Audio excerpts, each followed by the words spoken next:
Welcome to Endwell Live for those of you that are here, where each week we're having a conversation with a special guest about how in this unprecedented time of crisis we can collectively find community and best support those facing serious illness, support caregivers and families out there.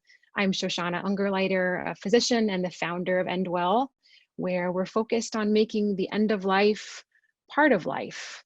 And I hope that you're all safe and healthy. And if not healthy, I hope you're on the mend.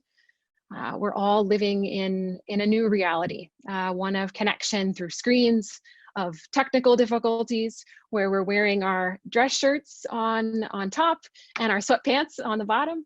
And we're coming to you today to find community in one another and support our physical and our emotional health through this virtual conversation. And today I have the pleasure of speaking with my dear friend, Alua Arthur, who is the founder of Going with Grace. She's a death doula, she's a recovering lawyer, and one of the most optimistic and lively people that I know. She shared her wisdom at Endwell Symposium last December, and I'm so honored that she's joined us as our inaugural guest here today for Endwell Live. And so we'll talk for about 15 minutes and then open it up to your questions. At any point, please, in the chat function, enter your questions and any comments, and so we can continue engaging with you all. And I want to say a special thank you to our sponsors, the Cambia Health Foundation and the Tauber Family Foundation, for their support for this. So Alua, it's so great to see you. How are you doing? I'm doing okay. I'm a little tickled that you shared. I mean, we all know that we're doing this, but I've totally got the craziest combination of pretty dress up top with these horrible pink flannel pajamas on the bottom. Me too. Love it. So you're a death doula. Can you share a bit about what a death doula does? Sure. So death doula does all of the holistic, non-medical care and support of the dying person and the family through the process. It depends on what the needs are, what our role will be. But one thing that I've really been honing in on lately is that our role is always to support and empower. And in today's climate, it's challenging to do our work the way that we've always done it, because we're used to being present and being able to see the needs and be able to respond to them quickly. But a key thing to remember right now is that our role is to empower also. And so I can do that from afar. So it feels like we're a bit stunted, but it's still possible to do our work. It just requires some creativity. Yeah, absolutely. And December was the last time that I saw you. And honestly, I don't know about you, but that feels like a lifetime ago. For me, in this period of social isolation or distancing, I feel really an appreciation of the extra time that I have to be with my husband, to talk to my family and my friends, of course, through the phone or text or virtual or through chat. But has your sense of time changed since the outbreak of COVID began? And I guess if so, has that affected how you do your work or how you counsel other people? My sense of time is incredibly impacted. I'm generally a night owl, and I work really hard to keep myself on regular hours to try to go to bed by like 1 a.m. so that I'm awake when the rest of the world is awake. But I think, a while ago I started to say that it's because of the work that I do, this death work, and since a lot of people die in the twilight hours, that I need to be awake at that time, and so I'm just naturally suited for it. But I'm finding myself back on that schedule. I was putzing around here at 4 a.m. the other day, doing nothing of any value. So that certainly is a big thing that's changed. But also just the elasticity of time seems more pronounced right now. The days are flowing in and out of each other. I saw a meme that said there's only 3 days now, yesterday, today, and tomorrow. And I wake up, I have no idea of what day it is. So that's a strange thing that we're all dealing with, particularly for those that are dealing with illness right now. Because if you've ever had a fever or any illness of that sort, the days just completely blend. And so those of us that are supporting them are also trying to keep them reminded of some sense of normalcy, which can be challenging given that I don't have any myself right now. Yeah. Oh, That absolutely. Yeah. That feeling of disorientation for sure. I feel that. I'm like, wait, what day is it? Was that last week or 2 weeks ago or now 3 weeks ago? We've been in isolation for now almost 5 weeks here in San Francisco. And so absolutely. And I think that especially for people who are ill, that's an incredibly important point of grounding. Um, so you've been working with the hard stuff, the mortality, grief, loss for quite a while. Most people don't think about their own deaths and that of their loved ones on a regular basis. We know that. We talk about that a lot at Endwell. Do you have some advice for people who are grappling with this awareness for the very first time in the setting of COVID? My gosh. The best piece of advice, first and foremost, is be very, very gentle with yourself. Be very, very gentle. I mean, it's tough right now anyway. And to get smacked in the face with your mortality at this time has to be doubly as impactful. And so a lot of grace for whatever the process might be, if it's anxiety or fear or just a total upending of all the things that you thought that you knew, a lot of grace. But also to start paying attention to the sticky points, like what makes you feel uncomfortable, where are the rubs when thinking about your mortality, and spend some time working through those, because that's going to support people greatly. You know, right now we have a time to look at our mortality very seriously. And when this is over and we go to whatever our world looks like afterward, that sense of mortality is going to stay with us for a while, but it's probably quickly going to fade. It's useful for us to use this time to dig into the things that make us uncomfortable so that we can institute them in our lives when the world looks different in a short while here. Yeah, and we're not seeing death counts all the time. You know, that's a bit that really is so new, in that death is on our minds. Not only is there a disease that is killing people, but they're telling us how many people are dying from this disease in cities and countries all the time. Like, numbers dead are just true. Of course, we're being confronted with our mortality. If we weren't, I'd be a little concerned. I'd be concerned. So we can use this time. We can really use it to figure out what our sticking points are and start to work through them. So when time comes eventually for our death, we are prepared. Yeah, thank you for that. I think for me, I'm somebody that, is in this space all the time, talking about end of life, thinking about my own mortality, that of my family. And I'm even, overwhelmed right now in terms of just seeing this running death count, the amount of media attention on it. And so while I think it's important on one hand, it's also recognizing that, everybody is feeling inundated at this point. Absolutely. So something that you said a while back has been resonating for me a lot lately, and that is that the capacities within us that enable some people to accept their deaths more fully than others can be strengthened earlier in our lives and can actually make our lives better. So can you tell us what are those capacities? There's so many of them. Any of the things that we use at the end of life can be worked on while we're walking through it. The one that's most salient right now is our capacity for adaptability, by far, because almost overnight, our lives were upended, our worlds were upended. And we went from living as though we'd always known it to adapting to this new reality, which meant that very quickly we had to shift into the new circumstance. I observed myself and saw the challenges that I was having in adapting to the new circumstance.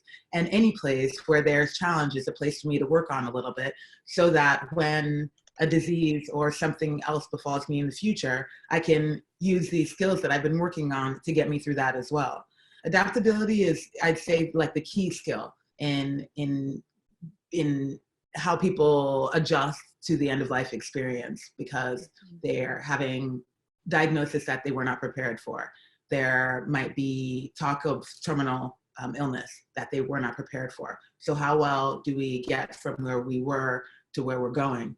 We work on this skill all the time in our regular lives, even when things are good, like when there's a new baby or we get a new job. We're constantly adapting to the new circumstance. We practice, practice, practice, practice. And now is a great time for practice. Also, things like vulnerability. That's another really important thing that we can spend some time working on right now. I mean, we're all super vulnerable, Some of us are like, somebody touch me, please. I need hugs. And admitting like Yeah. loneliness and isolation to people, that's a huge act of vulnerability, sharing how we feel. I saw a meme the other day about pandemic honesty, people who are now, professing I love yous and getting back together when they wouldn't have otherwise because they just need to. Yeah. Yeah. Oh my Yeah. goodness. Oh, I love that. Um, yeah, absolutely. And I think while COVID has pulled our attention and our resources towards those that have the virus, there are still so many people, like your clients, dying from other diseases every day. The regular stuff that's still out there that I think we're forgetting all about. Has their or your relationship to end of life changed because of what's going on? Talk to me about that. Well, in the way that I mentioned earlier, that it's on everybody's mind. So there's a lot Yeah. more death anxiety that I'm working with, a lot more people interested in doing end of life planning, which is really useful. I'm going to do a webinar, very, very inexpensive webinar in a couple of weeks to support people in getting their end of life planning done, because it's on people's minds and we should be doing it anyway. So let's do it now. But I often think about the people that are dying from illness that is not coronavirus related, and how challenging it must be that the deaths that we're really hearing about right now are coronavirus related, such that when somebody's dying from a different disease, it might seem as though their death has not been acknowledged or doesn't have the same value or the same meaning Mm, that the coronavirus deaths have. And that, it breaks my heart. yeah. Yeah, kind of similarly, I think about the day that Michael Jackson died on June 25th or so, I think, I can't remember the year, but Farrah Fawcett died that same day. Mm, And all we heard about was Michael Jackson's death. And I wonder if there was any sticking point for her family that her life and her death didn't have the same impact on us because it was a death that overshadowed it. My big suggestion when people are experiencing death and dying that isn't related to coronavirus, that you still take the time to acknowledge the life, certainly acknowledge the death. It makes it no less significant because it's not from the predominant thing out there right now. yeah, absolutely. Some Brandy has had a comment, saying that one thing that's really hard for me to cope with is that the media and leaders are talking about death counts, and each of those numbers is a person, not just a number. And that part really it hurts her heart. And I think, everything that you've said, I think it really is well um, connected to that point. So thanks, Brandy, and folks, keep your questions coming in the chat as we continue to talk. Um, so one of the big questions right now is how do we support people at end of life? In your work as a death doula, other people who are supporting or trying to support family and other friends, if we can't physically be there with them. Have you had experience with this? What's going on out there in the ways that either we can connect virtually or leveraging technology in different ways? Is that possible? Absolutely. I started doing a lot of my work online about 3 years ago because I was traveling a lot and meeting people in different locations that wanted some support. And while trying to connect them with the death doula in their area, more often than not, the death doula relationship is one that's very personal. And so since we'd already met and established a relationship, I continued to work with them. But we had to do it virtually because I didn't live in their location, which meant that I do my consultations just like this, via Zoom or via Facebook, or I'm sorry, via FaceTime. So what would happen often is that we'd have a scheduled time and the caregiver or somebody who was around the dying person would let me know how they were doing that day. We'd check in, I'd have a chance to talk to them like this. I couldn't be there to give hugs, but as I mentioned before, my role is to support and empower. That doesn't change if I can't be there physically. All it means is that I can't give a hug, but I can offer words of encouragement. I can do a body scan through FaceTime and see if the color on the hands are changing. I can just as easily offer up ritual or offer suggestions on how to care for somebody virtually as I can in person. There are great feelings of helplessness with not being able to be physically present, but just like in my work before, it's the same, that when somebody is getting close to the end of life, I inherently trust that person to know how to die. I trust the caregivers to have the wisdom to support them through it. And when they feel they don't, I'm available to give them that support. So that hasn't changed. I still have inherent trust in every individual body to know how to die.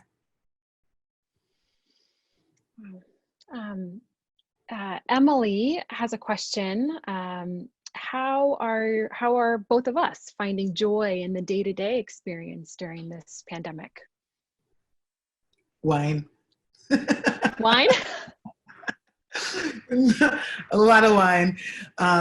Also, you know, there's gratitude to be gained everywhere in everything. Like, I've gotten really close to my plants. Look at this one. It's just such a beauty. It's such a beauty. It's getting big. I talk to them regularly. That brings me a lot of joy. What kind of plant is that?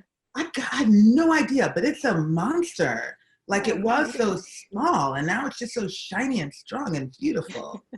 Yeah, so little, very, very, very little things are making me giggle a lot lately, which I feel very grateful for, because there's also the big feelings of like, oh my God, what's happening? We're all doomed.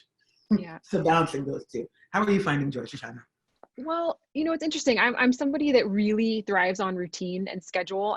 I'm a little bit of a type A person. For those that know me, they know that. And so I'm liking getting to like do a new and different exercise routine because I have more time, and I can do that at home. Thank goodness. I'm seriously so thankful for my Peloton bike.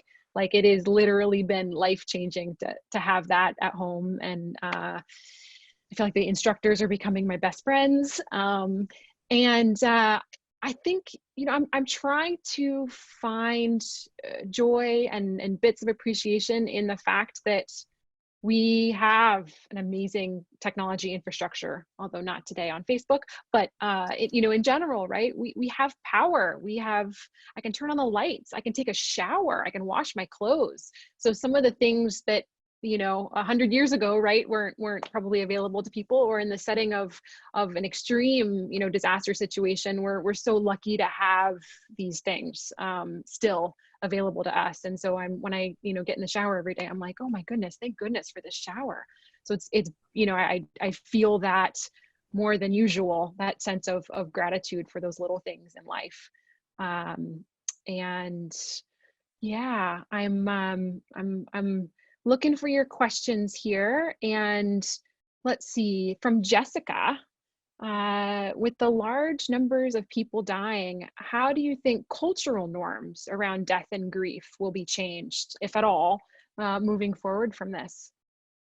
I think one thing that might change, I mean, we're already seeing a difference in how we memorialize a death through virtual funerals and finding new ways to relate to the right after somebody dies. And so I think that's something that might change, is the way that we do funerals, because currently we're being invited to look at the meaning of these rituals. Why do they exist? And trying to redefine them for ourselves. So I think that moving forward, funerals aren't going to look like they used to, because we're going to find new ways to create impact and to create some ritual around a death that we didn't before. That's one major way. I also think that since our mortality is so in our face, we might be living a little bit closer to the idea that we're going to die, or at least I hope that we do. I get the feeling though that after a while, like, all things will go back to like some sense of normalcy, and forgetting that there was a period of time where we were seeing the high numbers of people dying all the time. I also really believe that the role of those of us that do death care is going to improve. And because I'm already seeing how, with everything that's going on, people are calling on death doulas and people in the end of life space to support a lot more. And I think that folks are going to start finding our real value shortly. That's one way I hope at least it changes moving forward. I hope so too. Laura has a question. What recommendations do you have for families who have ill loved ones, who are alone or are remote or in the hospital or otherwise? How can they support their loved ones and themselves right now? Gentle, gentle, gentle, gentle. Call them, write them letters, send them baked goods, send your dad's favorite bottle of whiskey via Postmates. There are so many things that we can still do when we can't be there. Again, requiring our creativity. send flowers or a bouquet of balloons or FaceTime calls, watch a movie at the same time, Yeah. maybe have a phone call afterward if you can't have FaceTime or something during it, eat the same meal at the same time. There are so many little things that we can do in order to bring moments of connection when they're not physical. I hope that helps, Laura. Yeah. Well, I think, you know, we'll wrap it up here in terms of other people's questions. But for folks that were able to tune in today over Zoom, thank you so much for your flexibility. We want to hear from you. So how has coronavirus changed how you feel about or prepare for serious illness and caregiving? And we want you to go to endwellproject.org/stories to share your stories. We would love to hear them. endwellproject.org/stories. And please tune in next week. I promise we'll have the tech figured out for palliative care physician and author Sunita Puri, who will share why she believes that the most important thing we can do right now for ourselves and our loved ones and those on the front lines of healthcare is to document our goals and our wishes for treatment at the end of life. She's a very poetic, spiritual person. So please join us next week at 11 a.m. Pacific. And we'll update information if we have to move it off of Facebook way ahead of time. And I want to thank you, Alua, for joining us today, and to all of you. It's communities and conversations like this that give me hope in these tough times. And I just, I want to say thank you also to our sponsors for this, the Cambia Health Foundation and the Tauber Family Foundation, for their support. Alua, I love seeing your face, and I hope to do it in person soon. And everybody out there, please stay safe and well.